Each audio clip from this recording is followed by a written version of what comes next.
Hey, everybody. Okay. Well, everybody, any questions about the circle practice or anything before we get started? All right, that's a no. Okay, now here comes the awkward part. Would somebody not named Bill start speaking? There's always kind of an awkward pause. I don't know why, because I love to speak.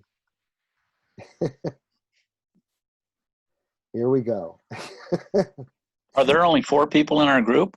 No, there's 6. Are you on an iPad or something? Sometimes you can't see everybody. Oh, okay. I see them. Okay, great. Okay. Well, C. Martins, do you want to start speaking? No? Not really. Okay. Nobody gets forced. All right. All right. You know, this is very embarrassing. All right. Nobody wants to speak. I'll talk. Okay, thanks. Okay. Pick a listener. Okay, hang on here. Okay, I'll talk to Maureen, if that's okay. Okay, you're welcome. See. Hi, Maureen.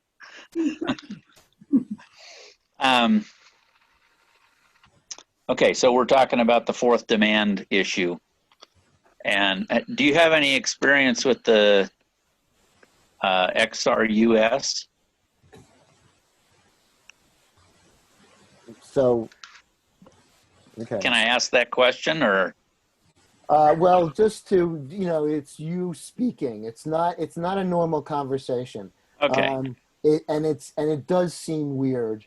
And if I make any corrections, it's not a criticism of you or that you didn't have a good question or the content.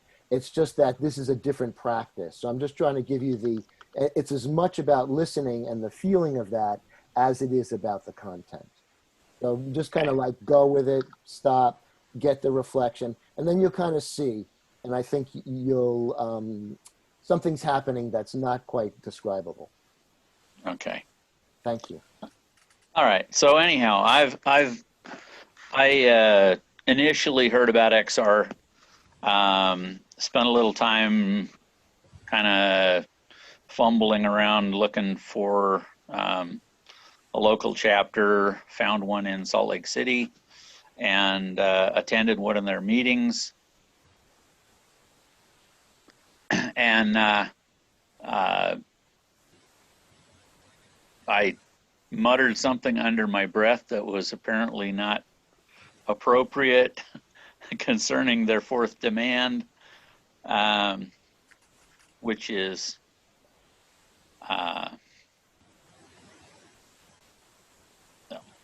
pretty much all about racial and issues. And basically my concern was that it was entirely diverting from any environmental issues. So anyhow, I spent a couple of hours there in my initial contact with them, being lectured by 4 people that were there,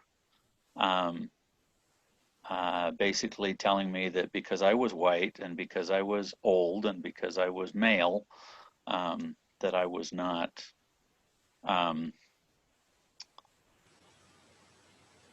valued. And I shut my mouth and I listened, and for 2 hours. And my wife was there too, and she was pretty much ignored. And so I came away from the meeting having my concerns about the 4th demand verified. I don't remember anything during the whole time we were there being said about the environment or how people were willing to protest or anything productive to what I felt XR was all about. So then, Okay. Do you mind if I play back to you what I have heard sure, so far? So that I Thank can keep it in my mind. So anyway, you began by talking about fourth demand, what we were about this evening, and then you talked about you belong to XR US. And initially you were looking for a place to land, and after some fumbling around, you arrived at the local chapter in Salt Lake City. So you entered the group there, muttered something on your field, you muttered something, and that they thought was inappropriate. And then they, in relation to the fourth demand, you thought it would be racial, that it was too racial, not really concerned with the environment and diverting from what you thought XR was about. A couple of hours you were lectured to for a long time. Your wife was with you, she was ignored. In fact, you left feeling that you were old, that they took you for being white, old and male, and not really valued. And your concerns about the environment were not being taken into account, and there was no word about protest relation to the environment at that session. that's amazing that you remembered all that. You must have made notes.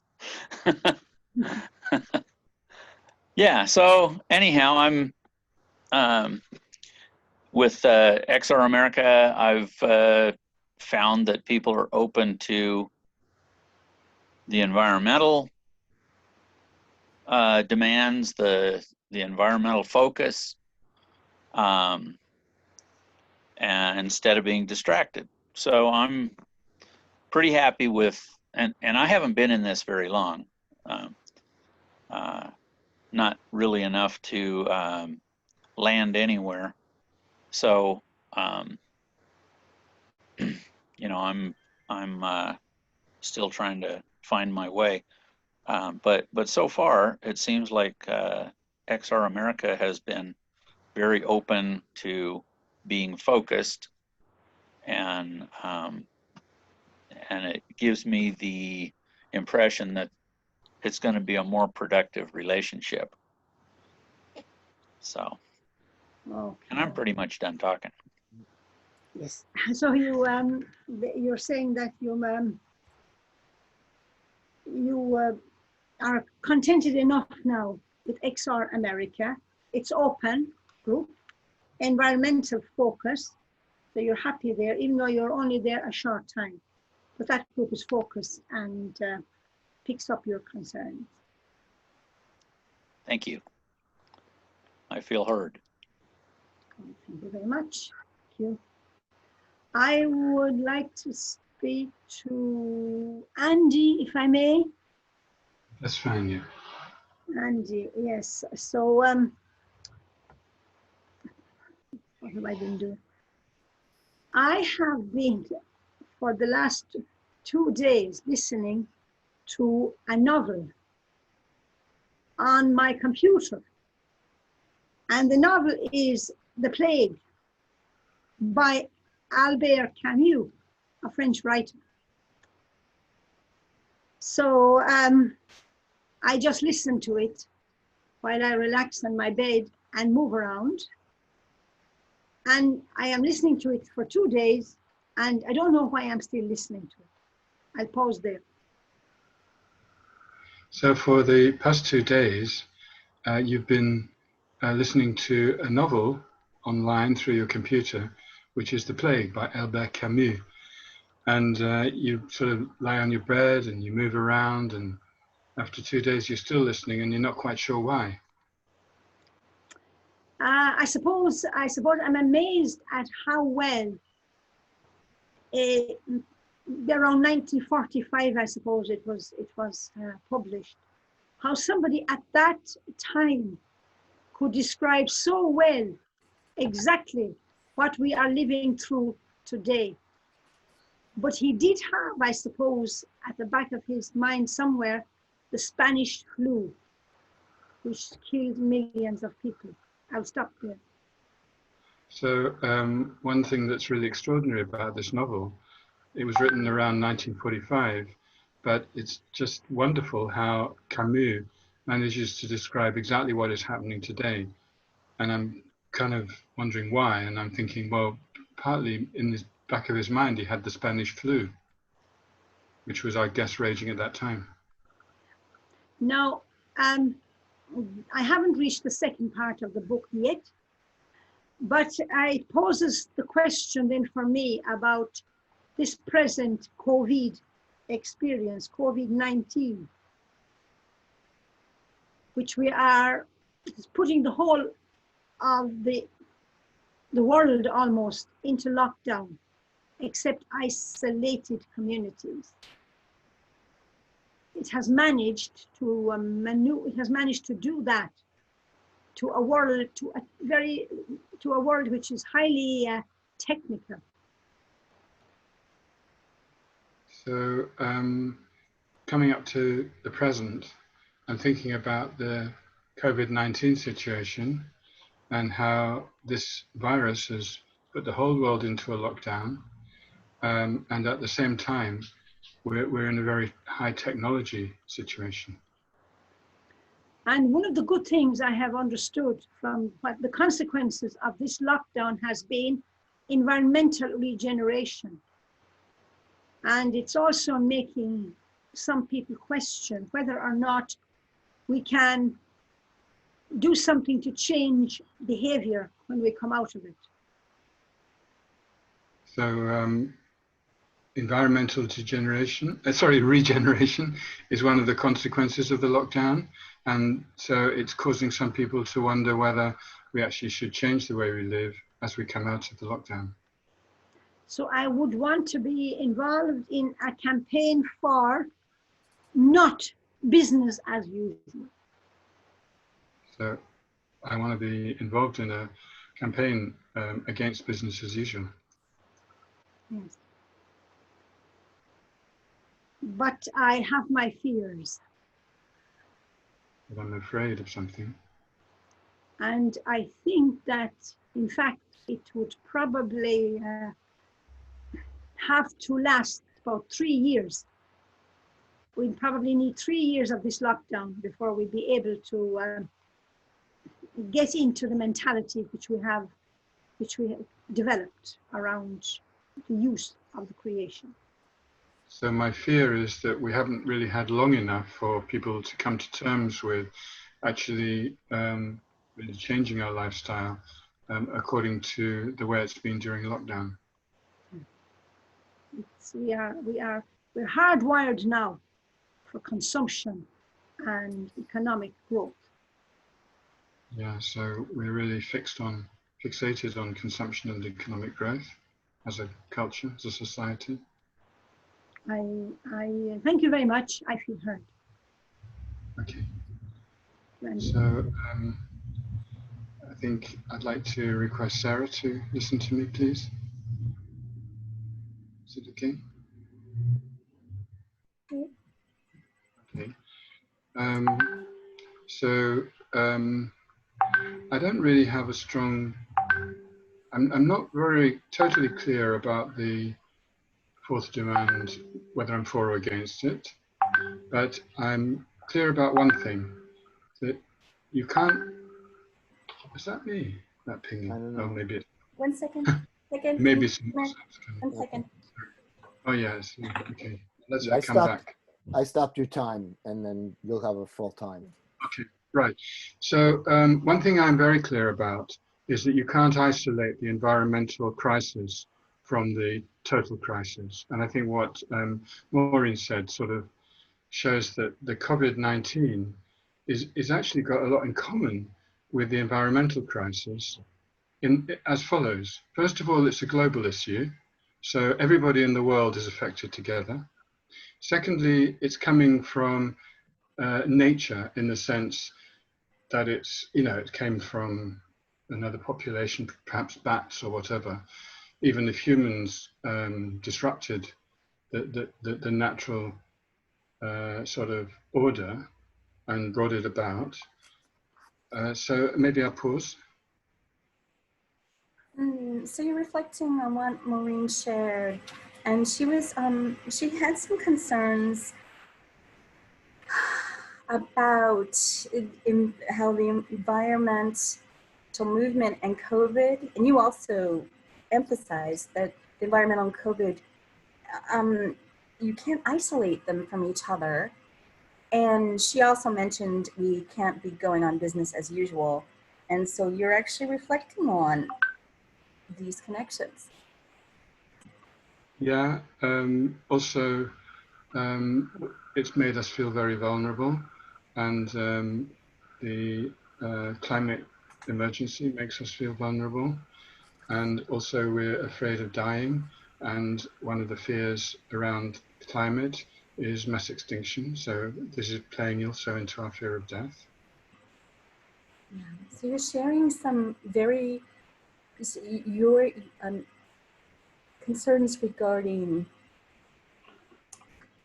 extinction events, climate emergency, connected to extinction events and the vulnerability that you're feeling, as well as COVID, also connecting with that. And as Maureen said, our addiction to growth and consumption has to stop if we are going to come down to zero carbon. Let's say we probably can't resolve the climate emergency anyway, but we could at least bring down to zero carbon as quickly as possible, and it would make it less serious. So reflecting further on what Maureen shared about our addiction to growth and consumption not being sustainable, and how, and she had also shared that concern about that not changing when we return from lockdown, and concern up, and we were sharing about concern for bringing the emissions to zero. And actually, you cannot have capitalism without growth. Just the two can't be separated. Capitalism depends on growth, and so if we're going to change our culture to one in which growth is not the objective of the economy, then it's the end of capitalism. So you're sharing about the idea that capitalism is based on growth, and the very idea of capitalism is not sustainable.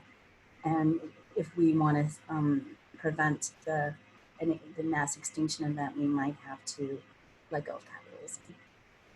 So XR has 3 demands, and the second one, the first is to tell the truth, the second is to bring down carbon emissions to zero by 2025. And actually, the British government about a year ago did declare a climate emergency, but they haven't done anything about it. So you're actually sharing about the British government declaring a climate emergency and that, but not doing anything about it, and also sharing about XR's demand to bring down carbon emissions in 2025. Was that my time, Bill? 2025? Yeah. Was my time up, Bill? Oh, I'm sorry. Just about. Do you have any final thoughts you want to wrap up with? Okay. So the reason why our government wouldn't put teeth into the climate emergency declaration is because they are wedded to capitalism.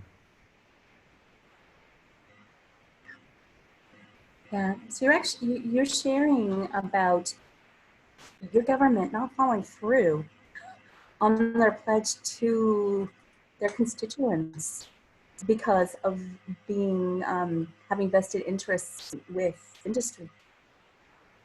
So they're not honoring their oath to protect the people. So therefore, I think that we have to see the three demands in the wider context. That's my final thing. Thank you. So just to clarify, you mentioned seeing the three demands in a wider context. I just want to ask, the context is? That we need to change the economic system.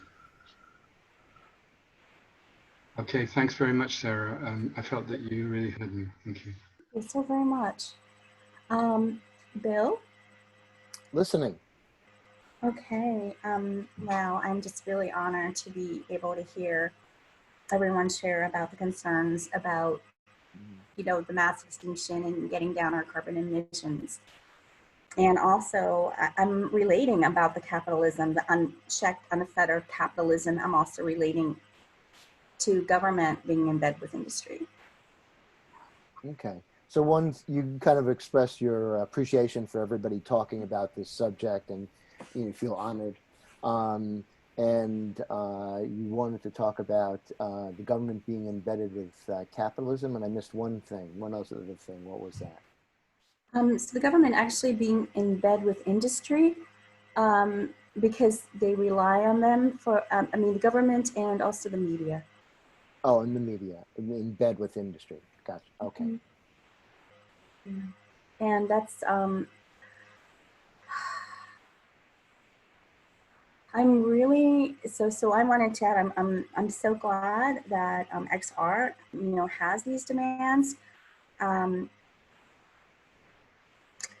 I work for a separate group, and part of our concern is climate change drivers that most people aren't aware about. And I agree, because there's been a corporate takeover of the commons for unfettered growth without any environmental review. And I'm very concerned anytime there's not a single safety test and there's no environmental review, and all I'm seeing is lawsuits. Mm-hmm. So you like the three demands. You work with an affiliate, environmental group, and you're really, it sounds discouraged about the fact that there's not really. You talked about the corporate takeover of the commons, and the fact that essentially projects are going ahead without adequate environmental review. Projects are going ahead without any environmental review. Okay. Projects are going ahead without any safety tests. Okay. And the regulatory agencies are in bed with industry because they're captured.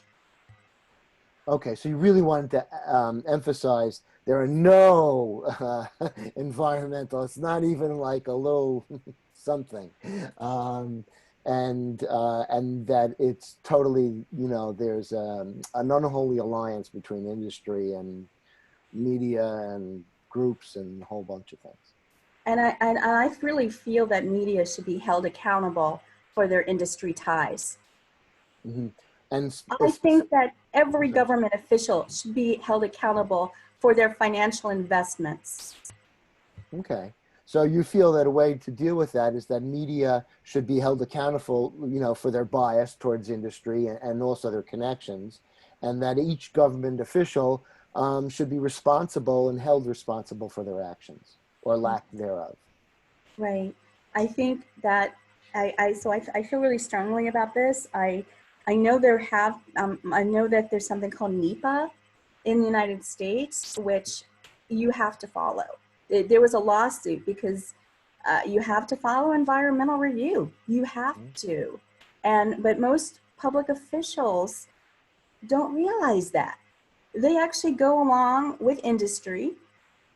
And this is also runaway climate change, impacts, because it's not sustainable. It's just so not beyond I could tell you what's wrong with this picture in so many ways. Okay. so there's this law called NEPA, which really mandates no ifs, ands, and buts in environmental review, and the politicians are just sort of ignoring it. And what the feeling that I'm getting is just there's such an utter lack of even consideration. It's profound. Yes, and I will add, what concerns me too is is that there's something called Union of Concerned Scientists, and they have something called the Disinformation Playbook, and they're very good. And that's what industry deploys is the Disinformation Playbook, and people into it.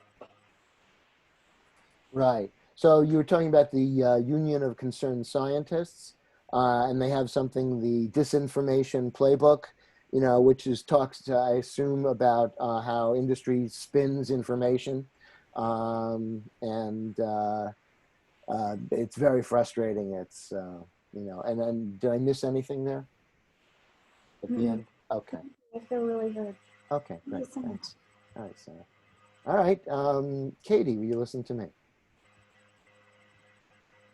Yes, listening, Bill. Okay. I don't know where to begin. I don't know where to begin. We're talking about the fourth. I'm talking about the fourth demand. I'm an old white guy, so I'm guilty. And I guess what I'm saying is that in my job as a special education teacher, I worked in a lot of different neighborhoods and worked with a lot of minorities from all different things, and all pretty much disadvantaged. Although, emotional challenge is not just among the poor, it's among the rich. Sorry, Katie, I'm going to start on a roll. I'll stop there. It's okay. What I'm hearing you say, you said at the beginning you don't know where to begin, you weren't sure where to begin. Uh-huh. And then I heard you kind of brought up the fourth demand. And you said that you're an old man and you're white, and then you said that you had some guilt attached to that. You discussed your role as a special ed teacher, and that you had worked in a lot of neighbourhoods, a lot of different communities, with a lot of disadvantaged people. And then the last thing I heard you say is that you also recognise that emotional challenges don't just lie with the poor. Right. I just want to, but certainly the challenges among the poor are greater, and also the challenges among African American and other minorities in this country are it's exhausting. I guess it's exhausting, because you would go around and and it's true, I do have a different perspective being a white person. I don't, like, when you say guilty, yes, I am what I am, and I can't really change that. But on the other hand, I don't have guilt about it. I'm trying to do the best I can. Do I, can I learn more? Yes, I can. And my experience is that I have experienced pervasive prejudice and other things against. And so it really has to be addressed if we're going to work together. Because if we're going to cooperate, and I'm going to cut back and you're going to cut back and we're all going to do it together, we got to trust each other, regardless of race. I'll stop there. Okay. I hear you saying that, yes, people that aren't poor have emotional challenges, but there is predominantly a greater emotional challenge if you're poor, generally, on a general level. I hear you saying that. Sure. And then you linked that to African American communities and other minority communities, and that they may suffer a greater sense of injustice, I guess, I think I'm hearing. And then you said you feel it's very exhausting. You're exhausted by it. And and you said yes, you feel it's true that that you're white, but you brought up the word guilt again. You said yes, there's a sense of guilt, but you don't feel guilty. You know, you're doing the best you can, is what you said. But yes, you might have a different perspective as a white person. Sure. No, and unfortunately, you know, I don't know. I mean, we're all going to have to get out of this together. And so I think that we have to address the problem systemically. And I guess, you know, in that process, I've worked with minorities or, you know, men, women, and I find that we do share, as Edwin likes to say, a common humanity. And so I'd like to, you know, create a culture of empathy with everyone. And I'll stop there.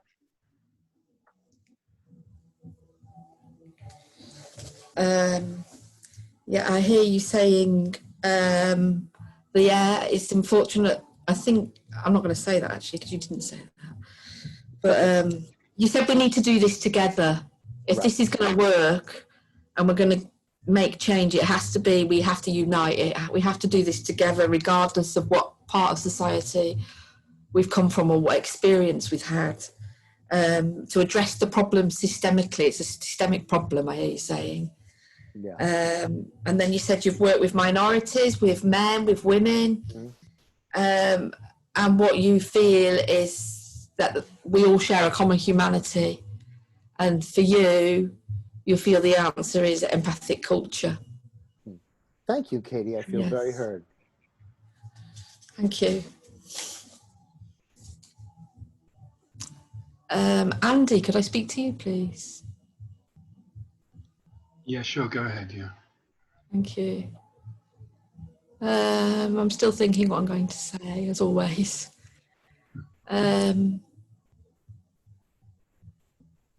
Yeah, I feel that we need to become more trauma informed in order to work together. And how do we do that is my question. Within the culture that we sit in. I'll pause there for a minute. So in order to work together, we need to become more informed. And within the culture we're in, I'm not quite sure how we do that. Yes. I feel really we've become very much a product. People are like a product now because capitalism is so powerful and so strong within our societies that it's very easy to become dehumanized by it almost. And just a product that's making money for people. And I think you have to be quite, what's the word? You have to be able to reflect and look at what's happening. You know, you need to have some depth. Otherwise, you're going to just become absorbed by that culture. It almost takes over you. And a lot of people are deeply absorbed by capitalism to a point where they're not even aware. That sounds arrogant. I don't mean to sound arrogant, but they're not aware that they're not thinking almost. I'll pause there for a minute. So the capitalist culture has made us into a kind of a dehumanized product. Maybe, I don't know, but maybe you're sort of referring to commodification of the person. Yes. And in that situation, we've become so absorbed in that culture that we're not really thinking properly anymore. And actually, it seems that the majority of people aren't even aware of what's going on around them. They're not aware of, and anyway, they're not aware of how absorbed they are in this culture. Yeah, that I didn't see. That sounded arrogant, and I didn't really mean I don't think a majority of people are like that. I feel I've got a lot of gratitude for having people in my life that have helped me become more informed. And I think some people are very, very deep. I think lots of people are very, very deep. But it's difficult to live in the way you choose to live when you've got all these barriers against you, and it's very easy to become disaffected because it's a battle to stay with that presence, is what I mean. Yeah. So I need to say again, and I didn't say this before, but I'm not meaning to be arrogant, because I actually think that a lot of people have a very deep consciousness. But nevertheless, we've really, oh, sorry, I'm kind of getting a bit lost. We're kind of cut off. I think that's more or less what you're saying. And the main thing is that we're not informed about what's going on. Yeah, I think you said the word consciousness, which is actually quite helpful, because I think that's the thing. I think our culture doesn't have gratitude for depth, spirituality enough. There's lots of people that do, but it's not there enough. And talking about the fourth demand, that brings in my head kind of a lot of indigenous cultures. No culture is perfect. No human is perfect. We're all flawed humans. But cultures that don't live within the capitalist framework can teach us a lot. But they're battling an injustice. I'll pause there. So actually, there are some cultures which are outside of the capitalist culture, and in particular certain indigenous cultures, and we could learn a lot and identify with their battles as well. Maybe that's something in relation to the fourth demand that we really need to consider. Yes. I think I'll stop there. But thank you. I feel fully heard. Thanks. Oh, good. I felt I missed some of it, but anyway. So we're sort of edging towards talking about the fourth demand, and I just want to nail my colours to the mast that actually I think that the three demands should be rewritten in order to broaden their scope rather than having a fourth, because I think there's something rather good about just having three, because it's quite simple. Oh, sorry, I haven't said who I want to listen to. Yeah. I'm really sorry. Okay. I'll start again for their benefit. I was going to ask Maureen, actually, would you listen to me, Maureen? Sorry. Right, Andy. Mm-hmm. All right, I'll try and start again. So in relation to the fourth demand, I personally think that it would be good to maybe reframe the three demands in order to broaden them a bit. I think that it's good to have just three because it's more punchy, but actually I do think that they need to be broadened to take account of some of these cultural issues we've been discussing. Okay, so you would like to see the three demands. You think they should be maybe, I don't know if you said that they're adequate or not, but they should be reframed to become more punchy, and so that they can take account of the broader issues which we're talking about. Because as I've said already, I really don't think that you can tackle the climate crisis in isolation. And therefore we have to talk about changing the system, basically, changing the economic system, the political system, and actually moving into a new culture. So you're saying that you really can't talk about the climate in isolation, climate in isolation from the economic, the political, and the social structures, that they're all linked. Yeah, and that includes all kinds of inequalities. And you know, I watched the Jeffrey Epstein movie on Netflix the other day, and it's called Filthy Rich. And people like that have got no empathy with anybody. They're just narcissistic, and they're part of a system which enables them to exploit millions or perhaps billions of people. Yeah, you're saying that our structures, economic, social, cultural, they're fraught with inequalities. And you were watching the film the other night about Epstein, and surely you could see that he's a person who has no care for anybody, those people like him who have no care for anybody and who are actually well able to exploit the system. And people like him are actually running the world at the moment. So, and they don't care a scrap about the environmental crisis because they're only interested in staying in power and safeguarding their wealth.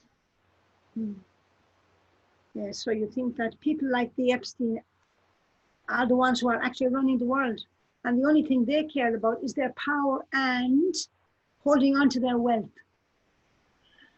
And so if XR is going to stay with just its three demands as they are now, it almost could be a bit naive, in my opinion, because it's not taking account of the broader changes that are necessary to actually save us from the sixth mass extinction. So you think that XR with its three demands are not actually fit for purpose here because they are too narrow. And since we are facing such as the sixth extinction, that yeah.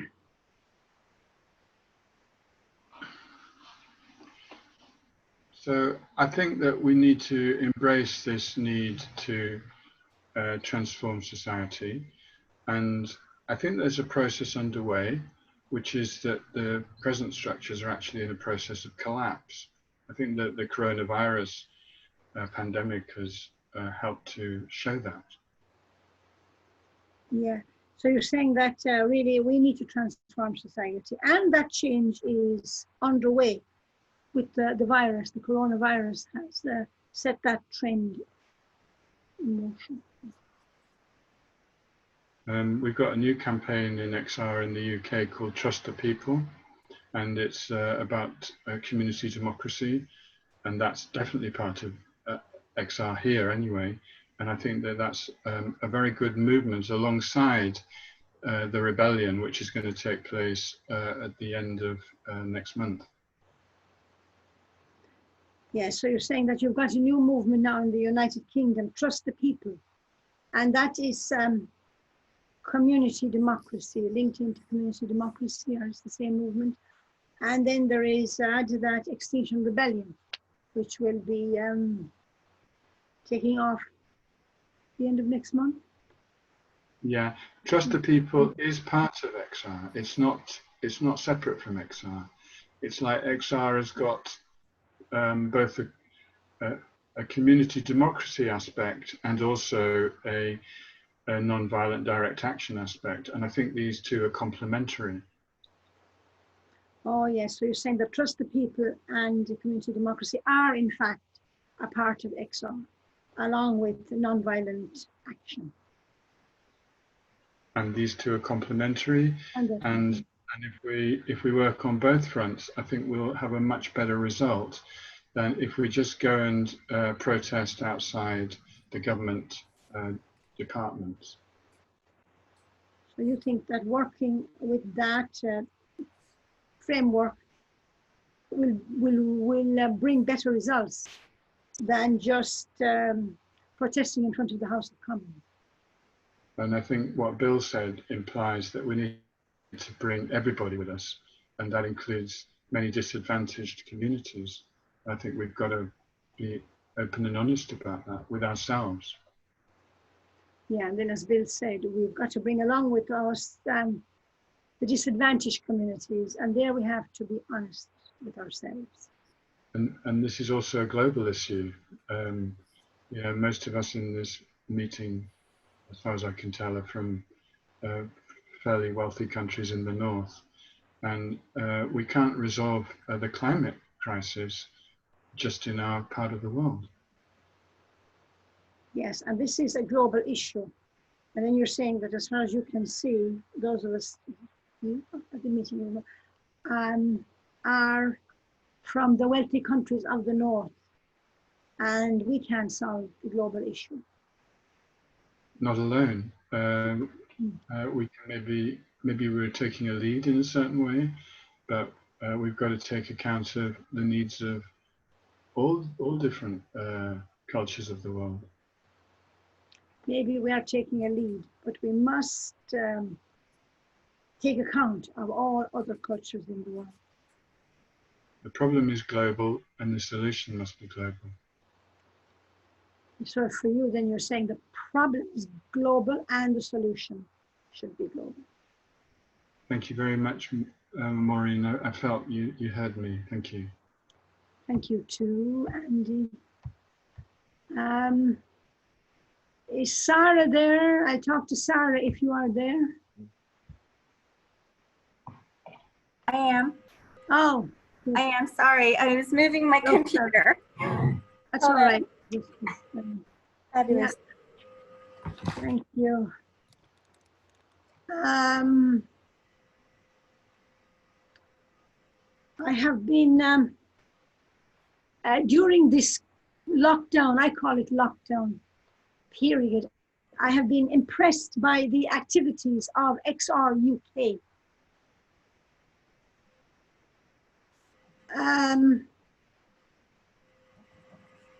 Creative and constant. They are popping up all the time in some different location in England. I will pause there. So you're sharing about being impressed with the different activities of XR that have been popping up in different locations of England. Yes. Last week, they had an action before the Barclays Bank in England. And they had a big word, slavery, and I think another big word, capitalism. Then they pointed out that Barclays Bank is funding, financing so many of the dirty oil companies around the world. We'll pause there. I want some clarity. You mentioned something was financing the dirty companies. Yeah, Barclays Bank. It's a big bank in England. Mm-hmm. Yes. Okay, so you're sharing about how last week there were actions that were centering around capitalism and also focusing on the banks financing dirty companies. Yes. And they had a carpet on the street, something. And as they talked about the issue of financing dirty oil companies, they opened up something like, let me say, 20 locations around the world where oil companies are being funded by Barclays Bank. So may I ask for clarity, what is an oil company? The oil company. Oh, the oil. Oil companies, yes. My bad, I apologize. Okay, now I understand. Wow, so basically they showed Barclays funding and financing different 20 locations where they have funded dirty oil companies. And many of them were in developing world.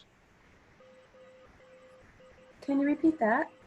Many of those companies, dirty oil companies, are operating in Africa. Oh. Okay, yes. And so many of these dirty oil companies are operating in Africa, and this is being financed by Barclays Bank in England.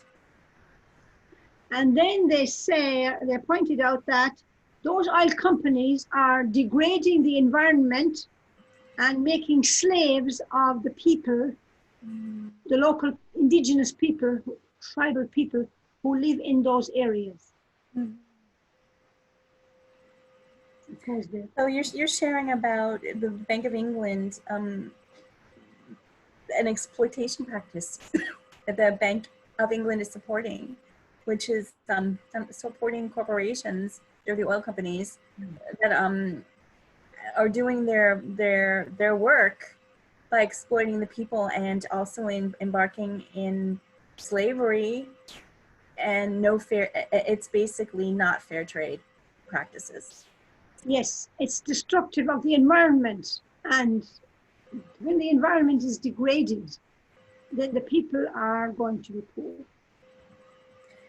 So they're basically investing in, they're financing ventures that are going to be that are currently destroying and degrading the environment and enslaving the people, the children, if I heard correctly. And this Barclays Banks is financing this. Yes. I thought it was going to educate the people in London, the past street, educate the people there to understand what the bank is doing. Your hope was that this activity from XR would be to educate the people in London to these exploitive practices that the Barclays Bank was financing in Africa. Yes. And encouraging people not to invest in that bank.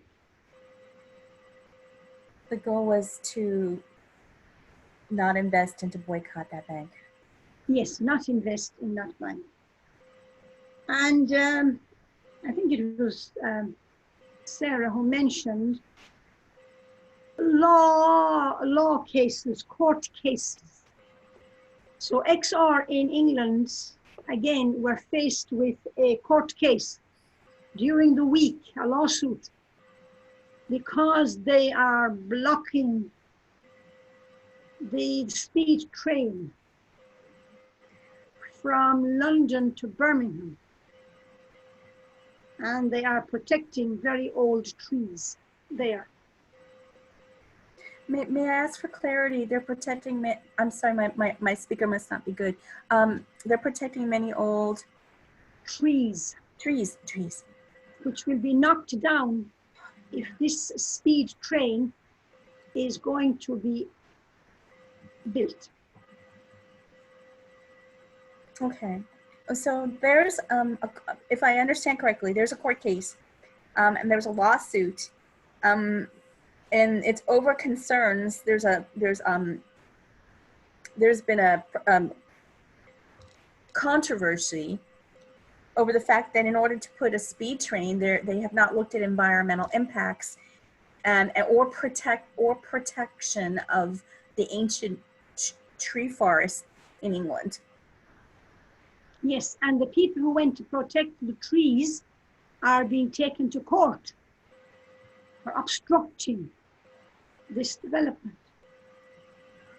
Wow. So the protesters trying to safeguard and the ancient forest, there's a lawsuit and they've been taken to court. And the law right now is not on the side of the people. Thank you, Sarah. I feel heard. And sorry I had my video off. I didn't realize that. That's okay. I was in focusing. Let me see. Katie, may you listen to me? Yes, listening, Sarah. Thank you. So I'm absorbing everything everyone shared, and I'm actually feeling very upset right now about what Maureen shared about Barclays financing practices for corporations. So basically doing a dirty business out of their own country by exploiting vulnerable communities. So basically, they're basically exploiting and devastating the environment of another country that and financing that. And that I'm just very frustrated to hear that. Yeah, I'll feed that back. So I hear you stating that you're feeling emotional, a little bit upset by what you're hearing other people sharing. And then you referred to Barclays Bank, and that Barclays Bank are basically financing dirty oil companies in different areas of the world, including Africa. And that's for you, hearing that is quite stressful and it's upsetting you. I was also upset to hear about the speed train not being planned in a place with ancient trees, and that these trees are not being protected under any kind of, there's not a protection. I'm also was concerned to hear that there was not a protection for free speech rights for activists. I was just trying to wrap my head around where is there, how can is there no free speech right? Sorry. Okay, so I hear you're also upset about the fast speed train HS2 in England, and that the protection of trees and the protection of people to speak freely. Yeah, and you're wondering, I think I'm hearing you say you're wondering where the legality is in this, in terms of protecting people. Right, whether, because I think there's, in the United States, there's First Amendment rights of free speech protection. And there's also Endangered Species Act. And there's also a thing called, well, not that we even deploy it, but there's fair trade, fair practices. Not that we even do it. We are pretty abusive. We're probably the world expert on that one. I don't think anyone outpaces the United States, to be honest. Not even England. Okay, so I hear you saying in America you've got protection for the right to speak freely. You said another thing which I didn't quite hear. You said three things, I heard two. I heard you then. Endangered Species Act. The Endangered Species Act, thank you. And also protection of fair trade. But then you went on to say, although they're there, they're not really being used, you feel, and it's very abusive in America, the way they the abuse of trade laws, and that you feel they're probably the worst country, possibly worse than England. Yeah, I mean, I think our Endangered Species Act, I think they were trying to gut it. You know, the federal government and my colleagues actually were recently scrambling to find what are the endangered species of the San Francisco Bay Area. That's what they were doing recently. They were like, what are the bird populations that are at risk of disappearing? They were actually they were desperate. And so basically what I'm hearing is that industry is run amok, and it's got the sanction of banks. And then people are unaware. I also heard people sharing, earlier Andy was sharing more about the consciousness. And I wasn't thinking that we really definitely, most people, I believe there was another conversation about most people are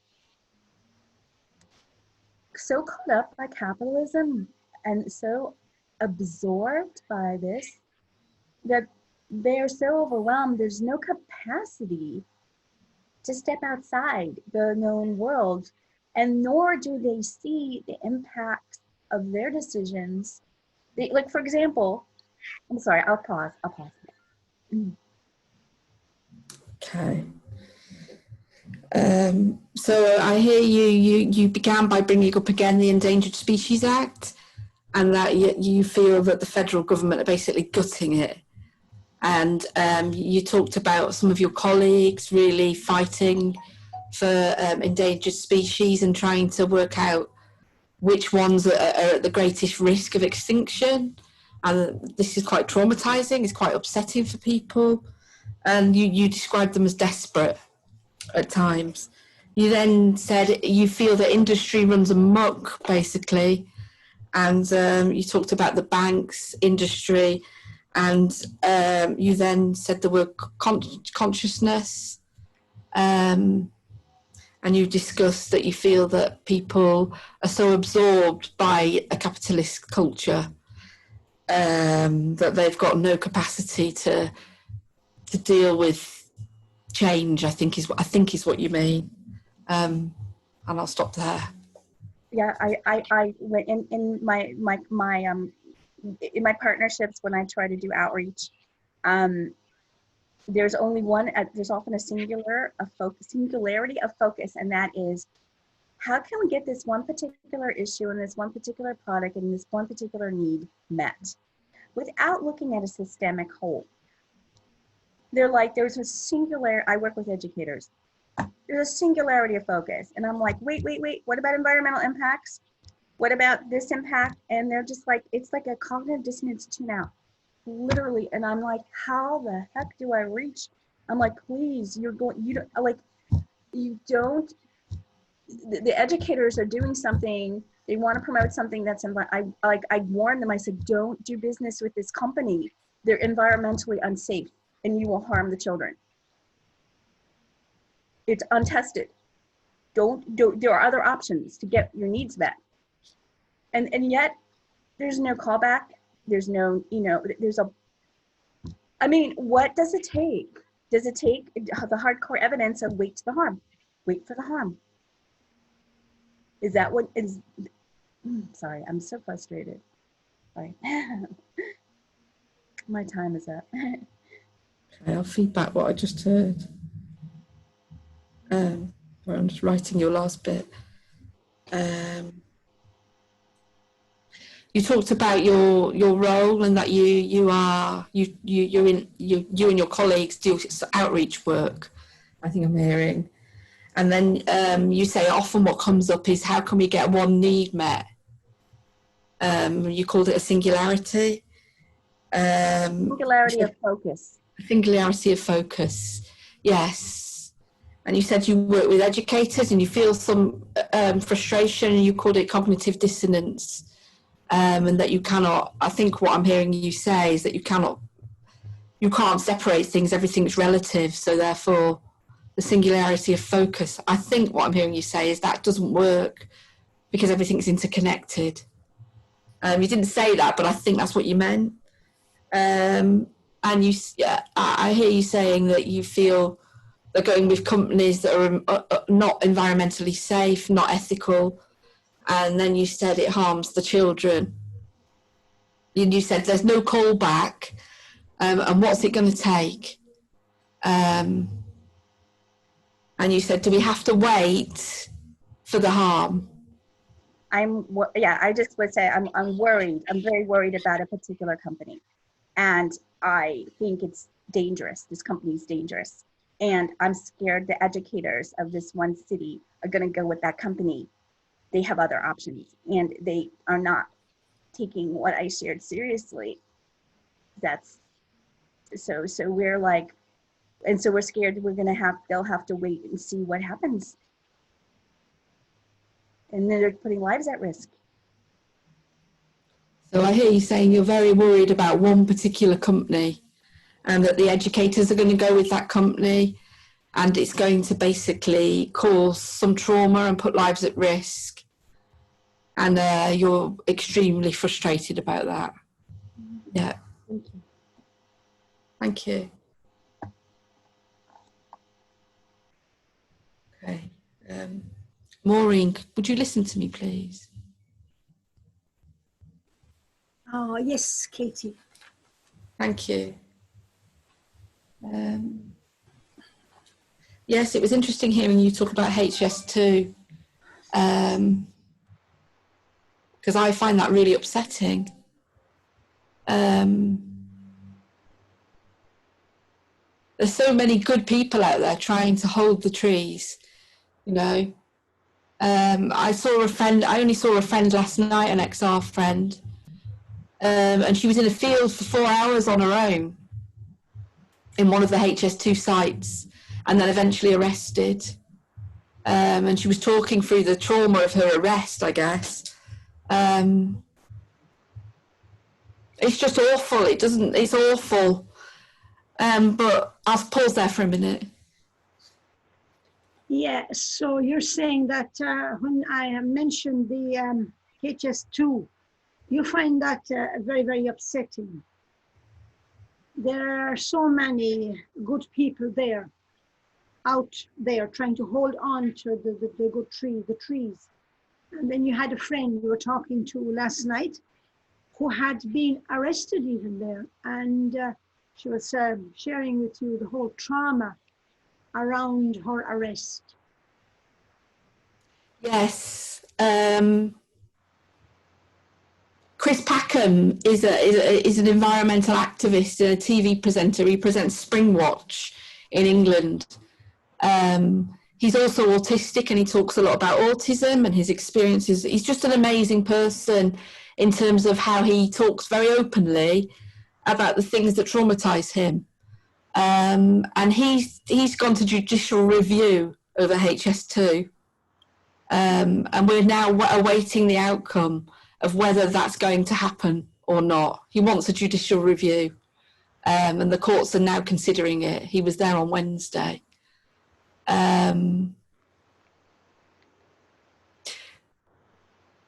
Basically, there's 103 ancient woodlands that will be affected.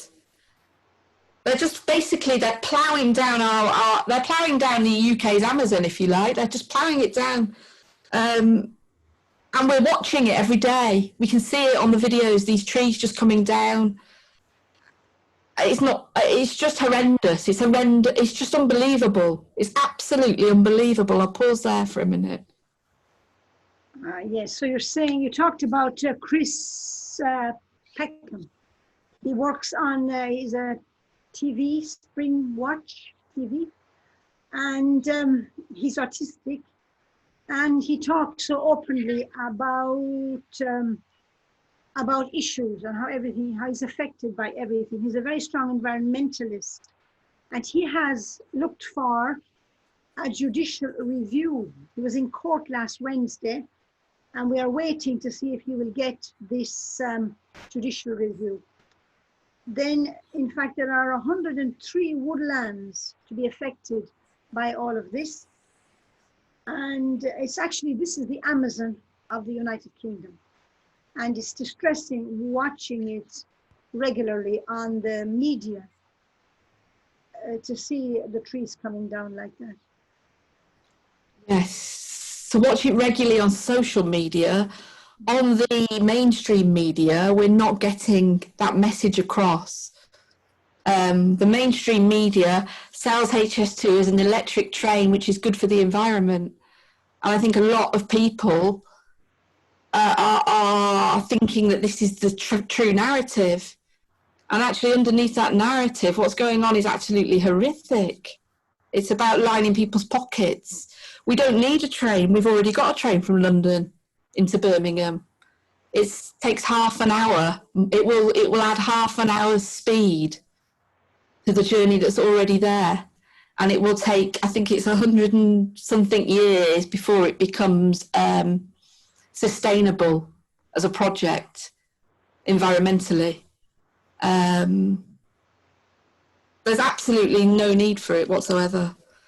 And the fact that it's happening in this climate, we're going through COVID, all this, we're all thinking differently, change is happening, and yet in the background, they're ripping down our woodlands freely on a daily basis. And the water's being contaminated, our water. And it's how do you, as a person, hold your hope and your love in a world that's so destructive? But I believe you can. Yeah. So you're stressing that, in fact, it's on social media that you are able to see the trees coming down, because the official media, the narrative they're putting out is that this is very good, And this is very good for the environment. And as far as you're concerned, there's no need for this train. There's a train already from London to Birmingham. And it's half, what this is offering is a half an hour. This extra train will reach the destination half an hour earlier. So for the sake of that, this is the narrative for it. And then it'll be 100 years before that speed train will be environmentally negative. It won't be environmentally, yeah. So there's no need for it at all. And then you're also upset that it's happening in this COVID climate. And many of us are talking about change, but behind the scenes, this is what's happening, affecting the water. So how does a person, an individual person, how does a person have hope and love in that situation? But you believe it's possible. I believe when you talk to the communities that are fighting this, to the people that are fighting it, and the way that they hold themselves and the beauty within them, there's so much hope. There's so much hope and so much empowerment within the movement. And even if the movement is unsuccessful, the love in it is just out of this world. And I've got a lot of gratitude for it. And that's what keeps me centered, because I know that people are good. Yeah. But then you can have hope, because when you see the people who are actually fighting for this, for the environment and the beauty and how empowering all of that is, that keeps you centered in hope. Yes. Thank you, Maureen. I feel very well heard. Thank you very much. I speak to Bill, if I may. You may. Yeah.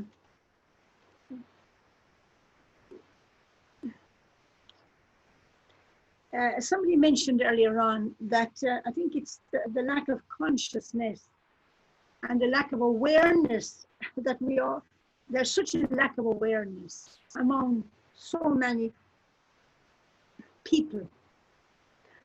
And I myself get the impression that there is, it's a bit of a picture I have, kind of a hierarchical picture, that there is either a person out there or a force out there which is playing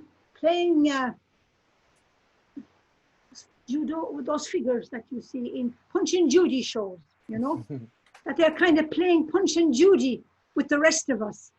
They're actually in control, and they have us all spinning around. And the dolls in the Punch and Judy show always have their head down in this show that I imagine, because they want to keep us with our head down. Very busy life. No minutes to think. No leisure time. I stopped there. Okay.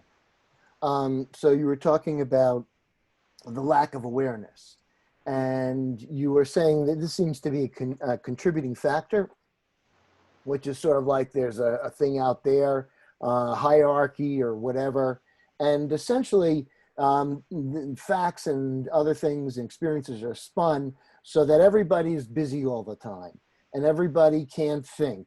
No, no time to think. And so therefore there's some sort of manipulative forces that are, focused and organized to keep us distracted rather than being able to deal with reality as it is. Did I correction? Yeah, that's right. Yeah. Okay. Yeah, what I think is even the educational system, it's particularly the secondary school, once they're in after primary is probably okay. After when people are in secondary schools, everything is about points and exams, and students even don't get a chance to think. It starts there. Head down. I'm sorry. So you're talking about the school system, that this sort of conditioning starts there, especially in the secondary system, where kids are over tested and things like that, which really gets in the way of contemplative thinking, creative thinking, things like that. Then she gets the job with the company, working 15 hours a day, 14 hours a day, making money. So No then, time, I'm sorry, go ahead. no time for sometimes family life. Head Right. down, making money for the company. Right. So then this sort of kind of head down, nose to the grindstone, I don't know if that sort of attitude carries over into work when people are working 14, 15 hours a day, no time for family. And so that pattern continues. And that's when we thought that maybe COVID would bring something different. But we see what has happened, as we talked earlier on.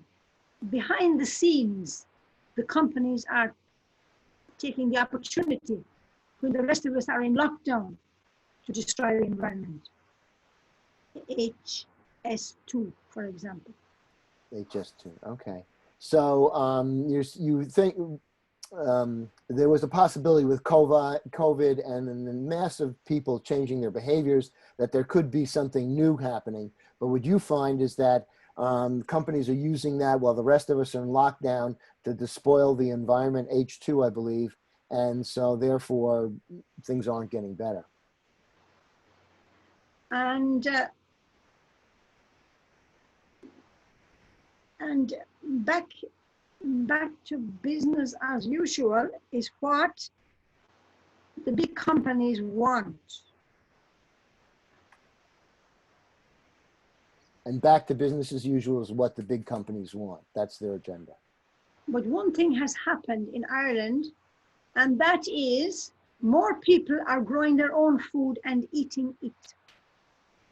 So one thing that's happening in Ireland that really pushes back against this is people are growing their own food and eating it. And that's where I feel that local democracy is coming in. Because now we're saying in Ireland, big idea, don't go for your holidays to Spain this year. Spend your money in Ireland, you know, eat Irish food, buy from the local farmers. We are actually going to give money to small enterprises, and that will be a change in Ireland.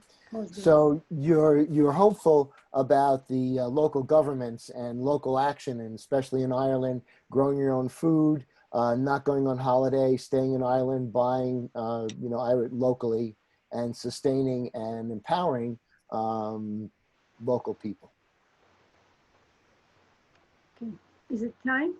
Just about, yeah. Do you have anything last that you want to say? No, but I think it's, I like local food because it tastes better. Okay. And it has no food miles. Okay, so you really like food, local food better because it tastes better, and there's not a lot of gas and other energy involved in transporting it. Did I get that right? And I make friends with my neighbors when I buy from their garden. Oh, and it's also a social and community activity when you can buy from your neighbor's garden. Okay, thank you, Bill. I feel heard. Okay, I'll talk to Sarah. I'm ready. Okay. I'm kind of like sitting here, and it feels like the problems are intractable. I'll stop there. You're listening to everybody share from around the world, and you're feeling these problems are intractable. Right. We're really kind of getting to the crux of it. And I guess the reason that I'm involved here with it takes time. It's kind of sloppy, but I think that we have to talk to each other and embrace our common humanity and start to see each other's not as labels, but as human beings. So you're really trying to dig deep into the crux of the matter, and part of the solution would be not to see each other as labels, but as humans. Can you explain more? Yeah, well, I mean, we talked about, I mean, I think that the political dialogue in my country and many other places should just be thrown out. I think it actually distorts more than accurately describes, and I'll stop there. You're questioning about the political dialogue, and if I may so say, rhetoric, and how it's not, there's a bias and it distorts the truth and it doesn't bring people together. Right, and I'll talk about capitalism because, capitalism has been really effective in supporting, especially, in third world countries and the global south, I think I should say, and I'd be happy to say that, with microloans. It empowers, like, as Maureen said, local people to start, their own farm, do whatever, a local business. I guess, I don't know how environmentally friendly, if you're a very poor person in India, if you have, but mostly it's, weaving. I don't quite know the environmental impact, and I think that should be looked at, but I think it helps the people and empowers the people. So I'll stop there. So you're sharing about empowerment, my growing local and going local, and you're also looking at one of the outgrowths of capitalism that is a benefit is microloans to people, like for example in India. But you're wondering, well, are there environmental impacts? And I'd like to hear more. Yeah, and I kind of went a little too far into the weeds there, I think, but what the other thing is that then we talk about capitalism, say in the United States, which is not even capitalism. It's really corporate socialism. One of the things they say about capitalism is build a better mousetrap. Well, that's kind of going out there. If that actually happens, and that's what really frustrates me about big capitalism boosters, is they really care more about supporting the current infrastructure and power system that they benefit from than looking for a better mousetrap. I'll stop there. So you talked about corporate socialism, Mm-hmm. and I'm imagining you're referring to the example of the microloans, and yet you're wondering if that's in the context of supporting the current infrastructure, which is and just creating a better mousetrap rather than a new solution. That's great. Listening to you reflect, I'm confused. No, your reflection is fine. My thoughts are confused. I feel confused. What I'm saying is that in one sense, capitalism, we say capitalism is good or bad. In one sense, capitalism and microloans, I think, has an overall, I would venture to say, beneficial effect. The big capitalism boosters are not talking about capitalism at all here. It's something very, very different. There's no sense. They talk about, free enterprise and somehow that competition. It's not free. It's not equal. And so therefore, I think that's one example where when people refer to capitalism, it's actually more distorted than actually descriptive. And I'll stop there. My time's up. Okay, so you're feeling that when people share about capitalism, they have a distorted mindset. They don't really fully grasp what capitalism really is, its impacts, and they're not understanding the repercussions or how it works. Yeah, just a quick thing. It's not that people don't understand. I don't understand a lot of things, but that the framing of it doesn't lead to understanding. It leads to misunderstandings and distortions. That's it, and I'm done. So the way capitalism is framed leads to misunderstandings. People don't really fully understand. Great, I feel fully heard. Thank you, Sarah. Thank you. I'm going to. Oh God, it's a hard call here. Andy. Okay, fine. So I'm absorbing what people have shared. I loved what Maureen shared about people growing their own farms. I totally relate. I'm trying to grow here, except we have this stupid person who lived in this house paved over a bunch of stuff. I'm sorry. I'm frustrated because there's land, and the person was into cement and like not and paving over. So but I believe it's important for people to grow local and empower themselves.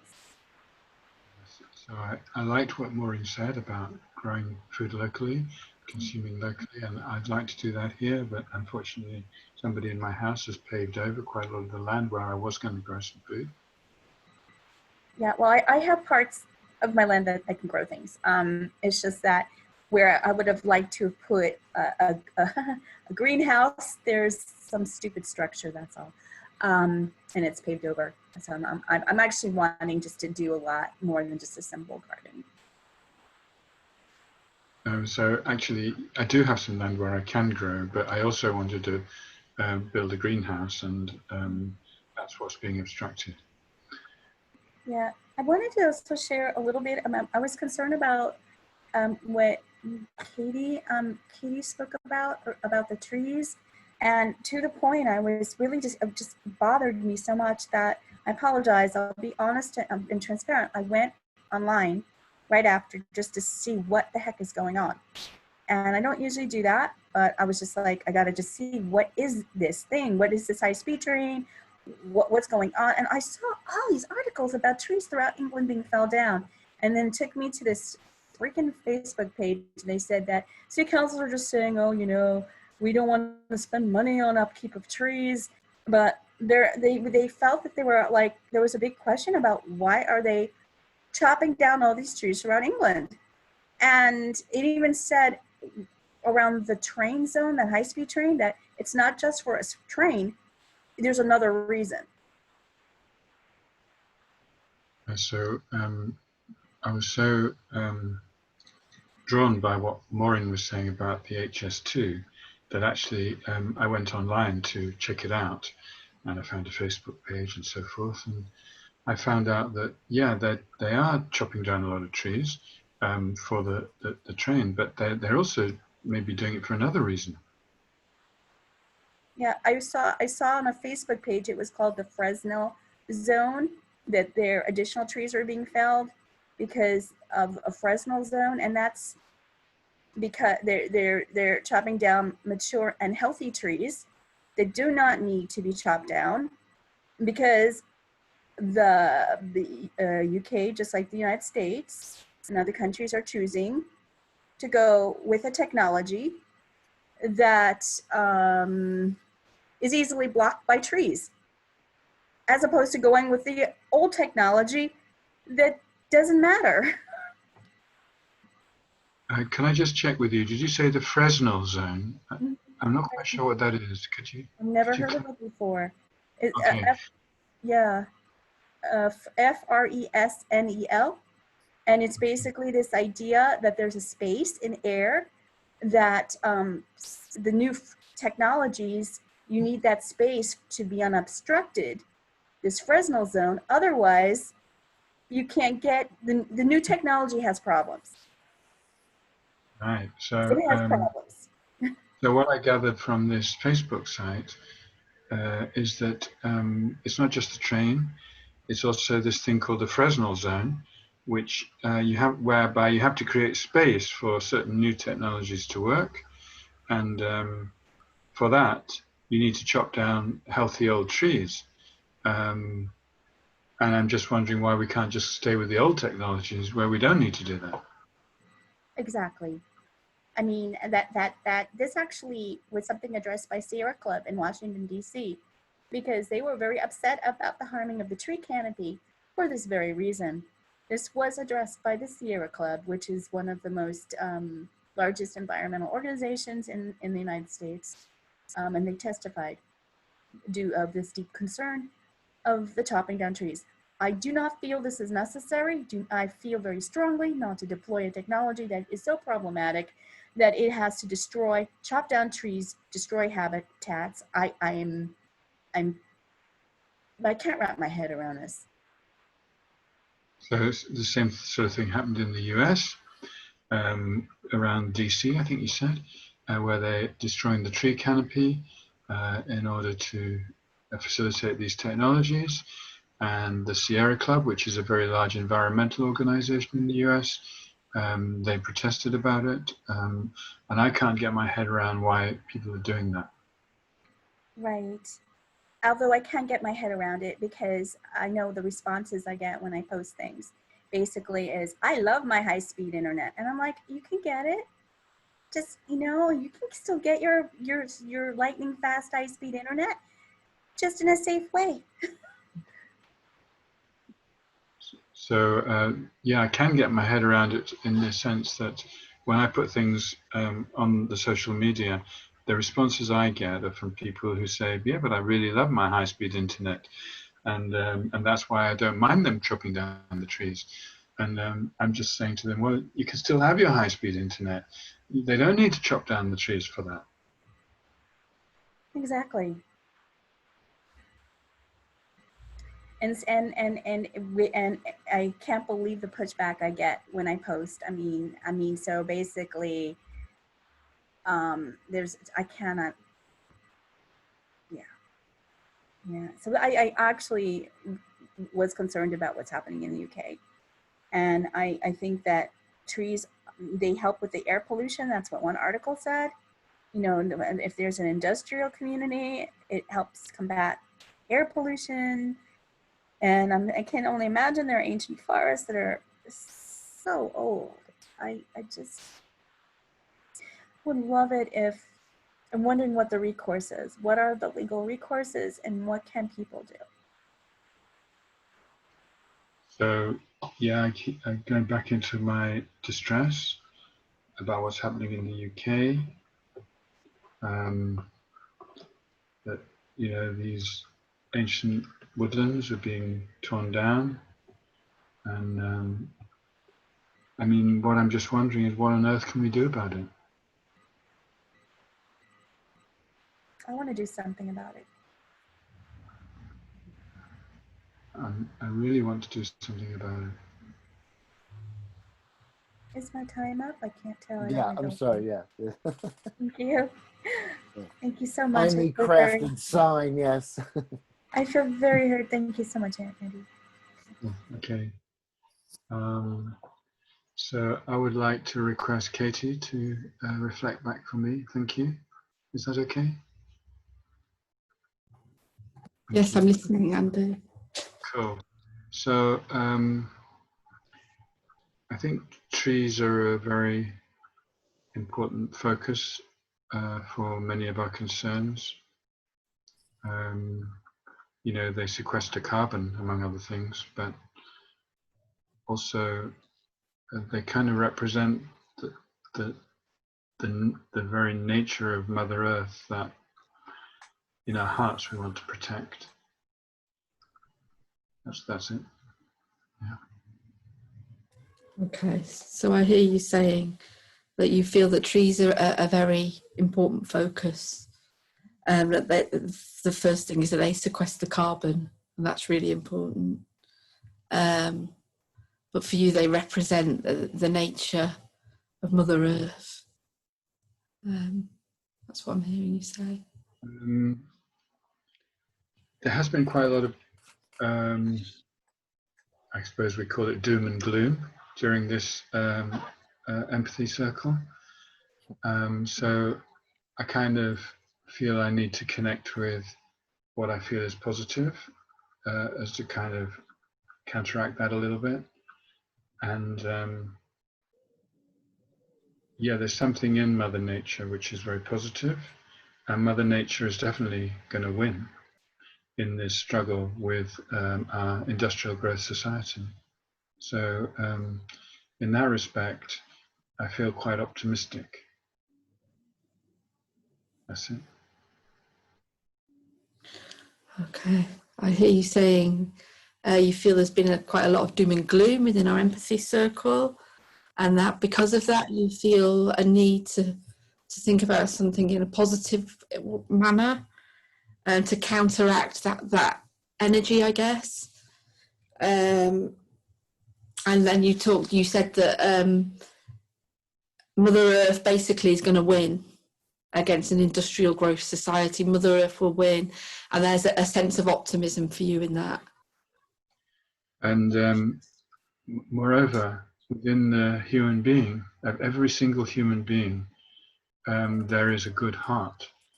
It might be obscured by all kinds of distortions that they've absorbed from their culture, but everybody has a good heart underneath all of it. And I feel that. I'm not just saying that out of some dogma. I just feel that when I'm connecting with anybody.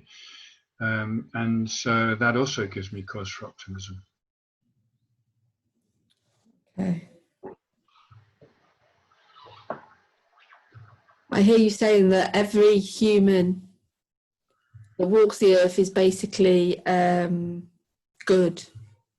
Everybody underneath all of whatever's going on for them, in their core is goodness, and it's something that you just feel it. It's something within you that you feel, and that gives you a real sense of optimism. Yeah. And I think the two things are connected. Mother Nature and this goodness within the human is part of the same sort of basis, which is simply our nature. All this other stuff like HS2 and pulling down trees and so forth is a distortion of our nature. So I hear you saying that basically Mother Nature and human beings, I don't know if I'm going to word it the same way, but what I hear you saying is that energy for you is connected and comes from the same source, basically. Yeah, I'm losing my words now because it's quite powerful what you're saying, but yeah, it comes from the same source, and I didn't write it down because I was so absorbed in what you were saying. So I've missed the end. I'm so sorry. And I also feel that things like the bank funding dirty oil, which came up earlier, is also part of the distortion. But somehow this is part of what's bringing us to a crisis. We are definitely in a big crisis, and it's going to get worse. So I'm not kidding myself that we're going to get over it quickly. But I do feel optimistic that within us we have the wherewithal to come through the other end. Okay, so I hear you talking about dirty oil and the banks, and that basically we're in a very large crisis. We're in a huge crisis, but you do feel some optimism that we will come through this crisis. Yeah, I'll finish that. The distortion, that's what I missed. I don't know why I've missed that twice, but you said basically things are distorted, but underneath that distortion there's a lot of love, I'm hearing. Yeah. And I do think that some of these movements, like Black Lives Matter or the Me Too movement last year, they're exposing incredible injustices and wrongs in our culture, patriarchy, racism, and so forth. But actually, the fact that so many millions and millions of people really care about these things also gives me cause for optimism that actually we can do something about it. So I hear you talking about movements. The Black Lives Matter movement was one of the examples you gave, and that these movements are exposing injustices, and the energy within that movement is it gives you a sense of optimism that we can do something about it, and that change is with us, if you like, in process. Yeah. I think in a way, things have to fall apart. I mean, you know, it's the end of a civilization that's been in the making for a very long time. It's based on empire, slavery, patriarchy, and so on, and it's brought us to this point of mass extinction. But when it collapses, we have the chance to create a new civilization which will be sustainable, harmonious, positive, and loving. So I hear you saying that the culture within which our societies stand at the moment are based on patriarchy, on racism, on all of those isms, and very unjust. And it needs to basically, in a sense, break down and fall apart for us to find our newness, which is about joy and love and optimism. Thank you so much, Katie. I feel really heard. Thank you. Really, really appreciate it. Thank you. Thank you. Shall I talk, Bill, or do you want to say something? We have about, we have a little less than 5 minutes. Why don't you pick somebody and we'll go out? I'll pick you, Bill, if that's all right. That's fine. Yeah, thank you. I just wanted to reiterate that I absolutely agree with you, Andy. This morning I'm with a group of people called Guardians of the Earth, and we dress in really bright coloured robes, and we walk through nature, and we don't talk. So it's like a walking meditation. And we did one this morning because there's a white oak-leafed, an ancient tree that's burnt down in the Malverns, which is close to where I live. And everyone was a little bit sad about this because it was a very well-known site, if you like. Mm. So we did a walking meditation there this morning. I'll pause there. Okay. Yeah. So you really agree with Andy, and you belong, and I'm sorry, I forgot the name of the organization. The Guardians of the Earth. Guardians of the Earth. Linked to XR, yeah. Right, thanks. And you dress in bright robes, and you went to the I guess it was a white oak, the Malverns. I'm sorry, I'm not familiar. Yes, the Malverns. Yeah, and there's a white oak. Was that correct? A white-leafed oak tree, an ancient one. Okay, thank you. White-leafed oak tree that burnt down. It was quite. So you took a walk, and it's like a walking meditation. You're dressed in bright robes, and you walk in nature generally. And this today to that tree, and that's the practice. Yes, and we move gracefully. Okay. We use movement to kind of express our emotions. Okay, so you're not just walking like I do, clumping from room to room, but you kind of move gracefully, and actually there's a kind of a movement, I assume, in harmony with what you're feeling from nature. Yes, exactly that. Yes, and it was really interesting because it felt so powerful this morning, and when we got to the tree, it was a long walk, and it was such a beautiful walk. You know, there was ferns everywhere. It was stunning this morning, and very inspiring. The lady that leads it she's a warrior. She really is. But the tree was all black and burnt, and just it felt very sad. But next to it, and somebody's put their own homemade fence around it, is this tiny little oak sapling. Mm-hmm. You know. And it was just incredible because that's the vision that I had that Andy's talking about. You know, yes, there is a crisis, and the culture is, basically our culture is dying. But underneath that is something really powerful. And it was just, for me, it just put that into a visual expression. Mm-hmm. Yeah. So there's a woman you really greatly respect who leads this, and then you went, and it was very sad to see the burnt out tree, but there was a little oak sapling, and that's the metaphor that you feel about hope. That yes, things are burning down around us, but there's a seedling. There's always new growth, and there's always a possibility for new hope. Yes. Yes, and I also feel that when you are I think we're in a revolutionary age. Mm-hmm. We're in it, we're living it, and where you've got a very strong push towards love, and goodness, you will have a strong pushback. And the media will exploit that. So it can feel like doom and gloom when actually what's really going on is a huge explosion of love. And I'll finish there. Thank you. Okay. So you're talking about any transformative time into love will get a pushback. And the media loves to highlight the conflict, but they can't keep the love down. Yes.